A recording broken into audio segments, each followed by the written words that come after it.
Hello students. तो आज हम सॉल्व करेंगे previous year JEE Mains problems of P block elements. जैसे कि आप लोग जानते हैं ये बहुत ही इंपॉर्टेंट टॉपिक है। तो आइए शुरू करते हैं इसके क्वेश्चंस वन बाय वन। सबसे पहले आप सॉल्व कीजिए ये दो क्वेश्चंस। पहला क्वेश्चन मैं आपको बताता हूँ। पहले क्वेश्चन में you have to compare the acidic strength of the following oxo acids. ये ऑक्सो एसिड्स आपको गिवन है, HClO4, HClO3, HClO2, HOCl। इनकी एसिडिक स्ट्रेंथ आपको कंपेयर करनी है और उसका डिक्रीजिंग ऑर्डर आपको बताना है। सेकंड क्वेश्चन में एनओ के बारे में, सेकंड क्वेश्चन में नाइट्रोजन मोनोऑक्साइड के बारे में आपको इनकरेक्ट स्टेटमेंट बतानी है। You have to identify the incorrect statement about NO. तो स्टेटमेंट ऐसी है कि भाई ये डायमैग्नेटिक इन गैसियस फेज, उसके अलावा इसका बॉन्ड ऑर्डर जो है वो 2.5 है। अगला statement it is a neutral oxide. The next statement is it combines with O2 to give NO2। Okay, तो वीडियो को पॉज कीजिए और इसको सॉल्व कीजिए।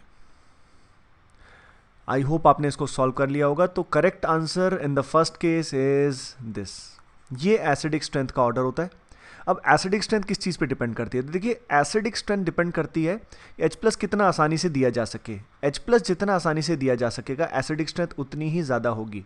अगर हम HClO4 में से H+ को रिमूव करते हैं तो हमें यहाँ पे मिलेगा इसका कॉन्जुगेट बेस ClO4-।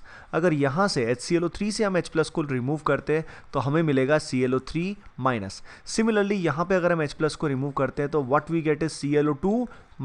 और यहाँ पे अगर हम H+ को रिमूव करते हैं तो what we get is ClO-।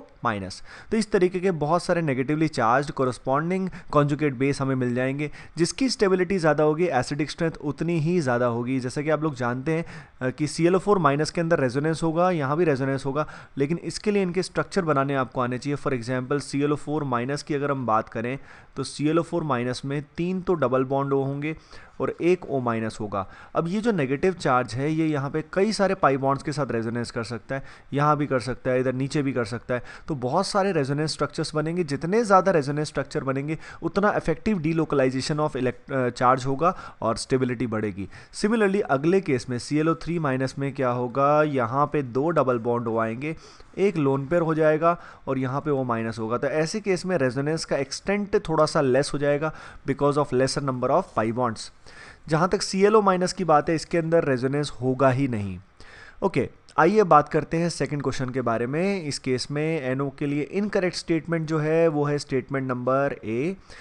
इसका बॉन्ड ऑर्डर 2.5 होता है, ये न्यूट्रल ऑक्साइड भी होता है। उसके अलावा NO को जब O2 के साथ रिएक्शन कराते हैं तो ये हमें प्रोवाइड करता है NO2। ठीक है। अब ये डायमैग्नेटिक एक्चुअली नहीं होता, actually it is a paramagnetic species. इसके अंदर अनपेड इलेक्ट्रॉन प्रेजेंट होते हैं। ये अगर आपको सॉल्व करना है तो आप इसका इलेक्ट्रॉनिक कॉन्फ़िगरेशन लिखेंगे और इसमें टोटल नंबर ऑफ इलेक्ट्रॉन्स 15 है। तो इसका जो इलेक्ट्रॉनिक कॉन्फ़िगरेशन का ऑर्डर है वो आपको अच्छे से आना चाहिए। उसके बेसिस पे आप उसको लिखें और बॉन्ड ऑर्डर कैलकुलेट करेंगे तो 2.5 ही आएगा। Okay, let us do these 4 questions now. ये ठीक है, इन 4 क्वेश्चंस को आप पढ़िए। पहला क्वेश्चन है you have to identify the amphoteric oxide among these 4। Okay, इसके बाद फोर्थ वाले केस में आपको बताना है, फोर्थ वाले क्वेश्चन में ऑर्डर ऑफ थर्मल स्टेबिलिटी, इनका जो थर्मल स्टेबिलिटी का डिक्रीजिंग ऑर्डर है वो आपको बताना है। क्वेश्चन नंबर 5 में एक रिएक्शन आपको गिवन है जिसमें मैग्नीशियम नाइट्राइड का वाटर एक्सेस के साथ रिएक्शन हो रहा है और आपसे पूछा गया है इसमें फाइनली प्रोडक्ट में क्या रिलीज होगा। 1 mole of NH3, 1 mole of HNO3, 2 moles of NH3, 2 moles of HNO3। 6 question में आपसे पूछा गया है कि aqueous solution of AlCl3, aqueous solution of AlCl3 को अगर हम हीट करते हैं, बहुत अच्छे से हीट करते हैं तो फाइनली हमें क्या मिलने वाला है। ओके, तो पॉज कीजिए, इसको सॉल्व कीजिए और फिर मैं आंसर आपको बताने जा रहा हूँ, उनको आप देखिए। ओके गाइज, आइए सॉल्व करते हैं क्वेश्चन नंबर 3। देखिए क्वेश्चन नंबर 3 का जो करेक्ट आंसर है वो है A, आगरा। देखिए, एम्फोटेरिक ऑक्साइड का मतलब होता है ऐसा ऑक्साइड जो एसिड में भी डिसॉल्व हो जाए और बेस में भी डिसॉल्व हो जाए। अगर हम यहाँ पे SnO2 की बात करें तो SnO2 जो होता है वो HCl के अंदर भी डिसॉल्व हो जाता है टू गिव SnCl4। और अगर हम यहाँ पे इसके बेस के साथ रिएक्शन कराएं, फॉर एग्जांपल SnO2 की रिएक्शन हम कराते हैं NaOH के साथ, तो ऐसे केस में भी ये डिसॉल्व हो जाएगा and what we get is Na2SnO3। तो एम्फोटेरिक ऑक्साइड वो होता है जो एसिड में भी डिसॉल्व हो जाता है और बेस में भी डिसॉल्व हो जाता है। Next question is order of thermal stability. इसमें थर्मल स्टेबिलिटी का मतलब होता है कि भाई हीट की प्रेजेंस में कितनी स्टेबिलिटी इस एक गिवन कंपाउंड की है। तो सबसे स्टेबल यहाँ पे HF है, फिर HCl है, फिर HBr है, फिर HI है।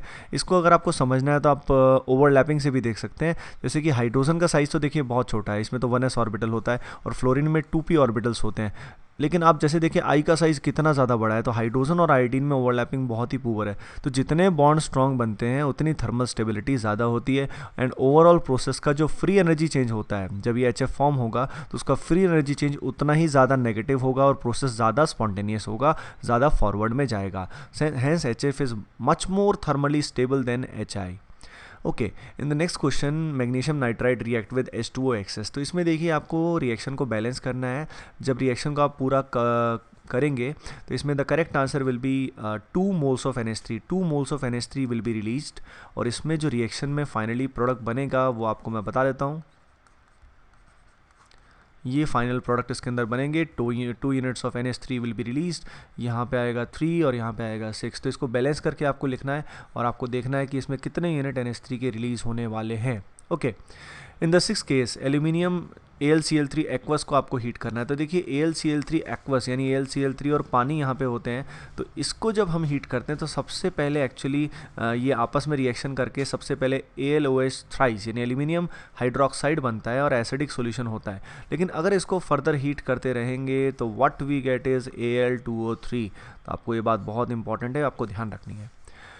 ओके, आइए करते हैं लास्ट 4 क्वेश्चंस। आपको सबसे पहले बताना है number of pH bonds in H3PO2, जो हाइपोफॉस्फोरस एसिड होता है उसमें आपको pH बॉन्ड्स बताने हैं। 8th क्वेश्चन में आपको बताना है कौन से पर्टिकुलर क्लोराइड के अंदर मैक्सिमम कोवेलेंट कैरेक्टर है, ये आपको बताना है। फिर 9th क्वेश्चन में आपको डाइबोरेन के अंदर बोरोन की हाइब्रिडाइजेशन बतानी है। फिर 10th क्वेश्चन में आपको बताना है कि जितने भी ये डाइहैलाइड दिए हैं इनका स्टेबिलिटी ऑर्डर क्या होता है। इसको A मान लेते हैं, इसको B मान लेते हैं, इसको C मान लेते हैं, इसको D मान लेते हैं। तो इनका स्टेबिलिटी ऑर्डर आपको बताना है।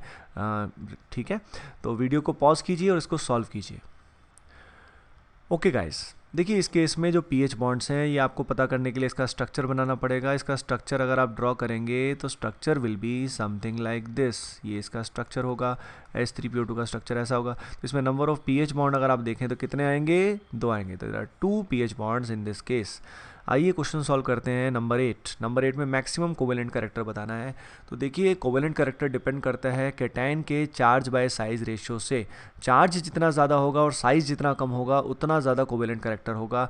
अब यहाँ पे एल्यूमिनियम पे अगर हम देखें तो एल्यूमिनियम पे जो कैटायन पे चार्ज है वो है 3 यूनिट चार्ज, जो यहाँ पे सबसे ज़्यादा है। तो आपको साइज़ देखने की रिक्वायरमेंट नहीं होगी। तो जो बॉम्बे है it has the maximum covalent character. Okay, in the 9th question, जैसे ये जो B2H6 है इसका स्ट्रक्चर बहुत ही इंपॉर्टेंट है, डाइमर है ये और इसकी प्रॉपर्टीज़ बहुत इंपॉर्टेंट है, इनऑर्गेनिक बेंजीन वगैरह ये सब आप ढंग से तैयार कर लीजिए। तो बोरोन की हाइब्रिडाइजेशन B2H6 में क्या होगी, sp3, क्योंकि बोरोन इस केस में कितने सिग्मा बॉन्ड बनाएगा, 4 सिग्मा बॉन्ड। और जब 4 सिग्मा बॉन्ड बनते हैं तो हाइब्रिडाइजेशन क्या होती है, sp3 हो जाती है। 10th केस में आपको इनका स्टेबिलिटी ऑर्डर बताना था ABCD का। तो आप खुद ही बताइए, सोचिए क्या होगा इसमें स्टेबिलिटी ऑर्डर। तो स्टेबिलिटी ऑर्डर इसमें आएगा D greater than C greater than B greater than A। जैसे कि आप देख सकते हैं ये जो डाइहैलाइड है ये डाउन द ग्रुप हो रहे हैं, सिलिकॉन, जर्मेनियम, SN, PB। तो ये डाउन द ग्रुप हम जा रहे हैं। डाउन द ग्रुप जब हम जाते हैं तो इनर्ट पेयर इफेक्ट डोमिनेट करना शुरू करता है। इनर्ट पेयर इफेक्ट का मतलब लेड वाले केस में अगर हम +2 लेते हैं तो उसकी स्टेबिलिटी क्या होती है, बढ़ जाती है काफ़ी ज़्यादा। Hence PbX2 is more stable and SiX2 is the least stable डाइहैलाइड। तो स्टूडेंट्स आपने इसमें देख लिया है कि कई सारे कंसेप्ट जो है वो बहुत इंपॉर्टेंट है, जैसे एसिडिक स्ट्रेंथ हो गया या ये डाईमैग्नेटिक नेचर हो गया। उसके अलावा स्ट्रक्चर्स भी आपको अच्छे से आने चाहिए।